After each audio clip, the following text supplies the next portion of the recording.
व्रत करती है तो 16 श्रृंगार धारण करती है, नूतन वस्त्र पहनती है, नूतन श्रृंगार करती है, नैनों में सुरमा, लाली, झुमका, हार, पाटली, चूड़ी, पायल, सारा श्रृंगार करती है, संपूर्ण श्रृंगार, क्योंकि वो शंकर भगवान और माता पार्वती श्री गणेश जी महाराज का पूजन करने बैठ रही है। हरतालिका का अखंड सौभाग्य का पूजन करने बैठ रही है। कुंवारी कन्या भी अगर हरतालिका तीज का व्रत करती है तो वो भी श्रृंगार कर कर बैठती है, भले मां नहीं भरती पर श्रृंगार करती है, पूर्ण श्रृंगार।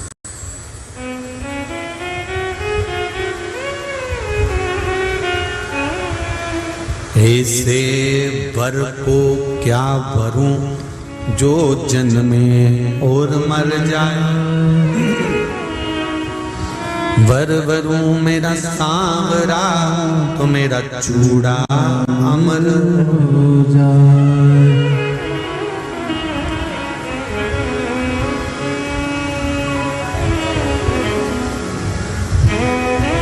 ऐसे वर को क्या जो जन्मे और मर जाए, वर वरू मेरा सांवरा तो मेरा चूड़ा अमर हो जाए। जहां हरतालिका व्रत हो रहा है वहां पर आप घर पर पहली पूजन करने के बाद घर जाकर अपने परिवार को बता देना कि अब मैं रात को बार बार नहीं आ सकूंगी, अब मैं भगवान की आराधना करूंगी, पूजन करूंगी। हाँ, स्नान करने के लिए आई, तैयार होकर तुम मुझे छोड़ आना, फिर मैं पूजन करूंगी वहां। वो हो सकता है आना जाना, पर थोड़ा बैठ कर सत्संग, भजन, कीर्तन, श्री शिवाय नमस्तुभ्यम या पंचाक्षर मंत्र नमः शिवाय, षडाक्षर मंत्र ओम नमः शिवाय या भगवान का भजन वहां बैठकर करते हैं।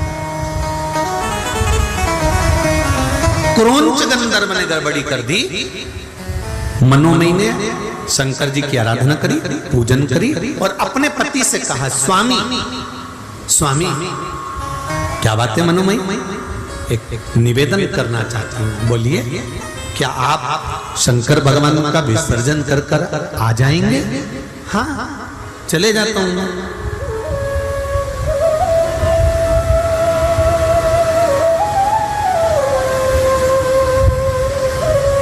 क्या आप शिव जी का विसर्जन कर कर आ जाओगे? हाँ चले जाता हूं। पूजन आपने करी है, अर्चना आपने करी है, आराधना आपने करी है, शिव को निमंत्रण देकर आपने बुलाया, तो छोड़कर भी कौन आएगा?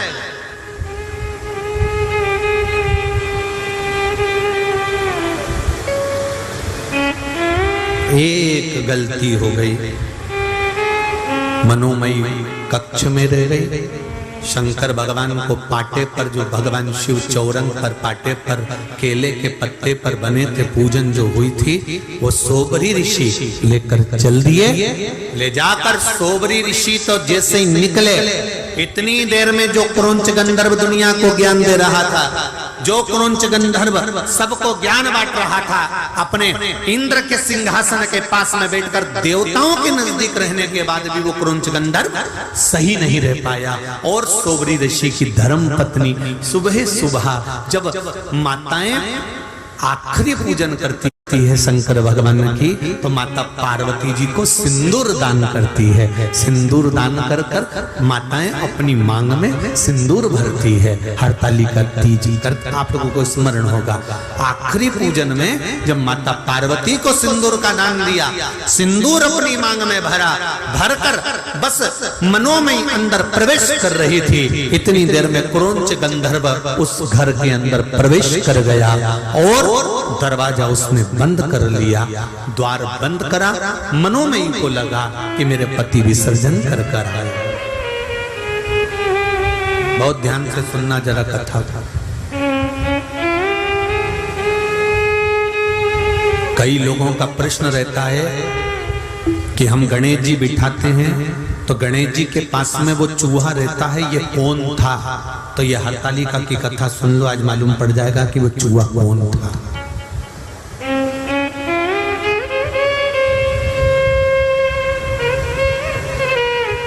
कई लोगों का प्रश्न है कि गणेश जी के साथ जो चूहा रहता है, हम गणेश जी बिठाते हैं तो चूहा साथ में रहता है, तो वो चूहा कौन था? तो उनको मालूम होना चाहिए कि चूहा कौन था, क्या गड़बड़ी कर गया था कि चूहा बन गया था। स्मरण होना चाहिए आपको।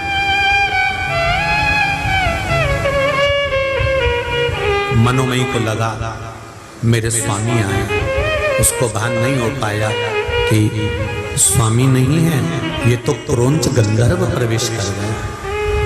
और गलत सोच से, गलत विचार से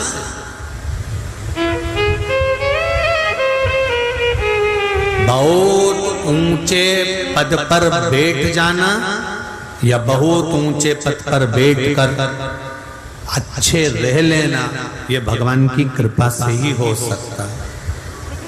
ऊंच निवास नीच कर देख न सकल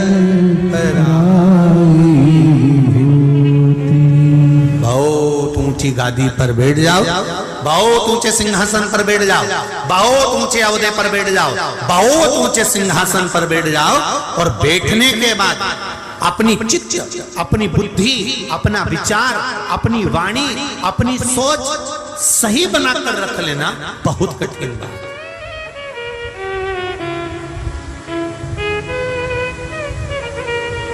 एक भगवान से एक प्रार्थना जरूर करना आप लोग, मैं तो निवेदन करूंगा हिंगोली वासियों से भी, आस्था चैनल पर कथा सुनने वालों से भी, फेसबुक यूट्यूब पर कथा सुनने वालों से भी निवेदन करूंगा, भगवान से प्रार्थना करना, भगवान हमें ऊंचे सिंहासन पर बिठाना, हमें ऊंची गादी देना, हमें राशि ठाड़ देना, हमें दुनिया का सारा सुख देना, पर इतनी कृपा करना कि अपनी वाणी से, अपने द्वारा हम किसी को नीचा ना दिखाएं। अपनी वाणी से, अपने द्वारा हम किसी को नीचा ना दिखाया जाए, किसी को हमारी वाणी से चोट ना लगे, किसी को हमारी वाणी से कोई घात ना पहुंचे।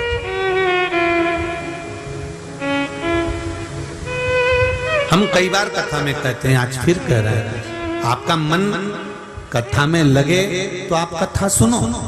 आपका मन करे कि सियोर वाला महाराज कथा कह रहा है, उसमें कुछ शांत तत्व है तो आप सुनो। नहीं है, आपके हाथ में रिमोट है, आप टीवी बंद कर दो। बहुत सारे महाराज आ रहे होंगे, चेंज कर दो तुरंत, बटन ही तो दबाना है, महाराज चेंज, उसमें क्या दिक्कत है? और दिल करे तुम्हारा कि हाँ कथा सुनना है और इसमें से कुछ ग्रहण करना है। कथा में से अगर ग्रहण करा है तो जीवन की सार्थक। एक पत्र में आया, देखिए, हरतालिका तीज का पूजन व्रत कुंवारी कन्या कर सकती है, शादी होने के बाद भी नारी कर सकती है। अंतिम अवस्था तक प्राण छूटे तब तक हरतालिका तीज का व्रत नहीं छोड़ना चाहिए। एक व्रत हमेशा याद रखो, एक एकादशी और एक हरतालिका। हाँ, इतना जरूर है, ज्यादा शरीर बेकार हो गया, बुढ़ापा आ गया, शरीर नहीं साथ दे रहा, तो कुछ फल खा लो, कुछ चाय, दूध, जूस आप लेकर कर लो। इतना भी नहीं बने, शरीर बहुत ही बेकार हो गया, तो आप एक समय फल का फलहार धारण कर लो, ठीक है। पर हरतालिका व्रत करने वाली माताएं भले उद्यापन कर दे तो उस व्रत को थोड़ा हल्का कर लो। उद्यापन करा मतलब तुमने व्रत को हल्का कर लिया, थोड़ा हल्का कर सकते।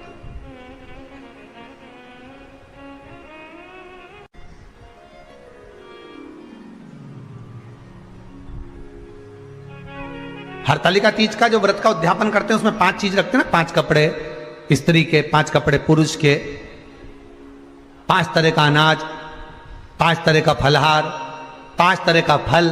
तो 5 तरह का जो फल रखाता है हरतालिका तीज के उद्यापन में, दुनिया के लोग उस 5 तरह के फल को, केला गिन ले, पपीता गिन ले, मौसम्बी गिन ले, और अनार गिन ले, संतरा गिन ले, सब कुछ गिन लेते हैं, पर उस 5 तरह के फल में धतूरे को नहीं गिनते। पर शिव कथा में वर्णन आता है, हरतालिका तीज के उद्यापन में लिखा हुआ है, सबसे पहले 5 फल अगर गिनना है तो उसमें पहले धतूरे को गिनो, क्योंकि शंकर को वो प्रिय होता है, शंकर उसको स्वीकार कर लेता है। और धतूरा शंकर भगवान को क्यों चढ़ाया जाता है उसका प्रसंग आपको पहले भी कहा, आज फिर कहते हैं। धतूरा जब हम भगवान शंकर को समर्पित करते हैं तो हमारा कोई कार्य अटक रहा होता है, जिस कार्य को बार बार एग्जाम में बैठे हो, बार बार परेशान हो रहा है, बार बार इंटरव्यू देने जा रहे हो, नहीं हो रहा, एक बार धतूरे को हृदय से, भगवान को प्रेम से, करुणा सागर मेरे शंकर को दिल से एक बार वो धतूरा भगवान से विनती कर कर उसको चढ़ाओ तो सही,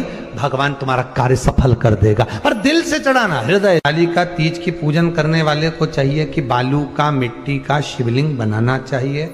फुलेरा जो बनाया गया है ऊपर शंकर जी के ऊपर लटकाने के लिए, टांगने के लिए, उसके नीचे शिव, पार्वती, गणेश जी की सुंदर बालू की मूर्ति बना लेना चाहिए, पार्थिव लिंग का निर्माण कर लेना चाहिए। शिव की आराधना करना चाहिए।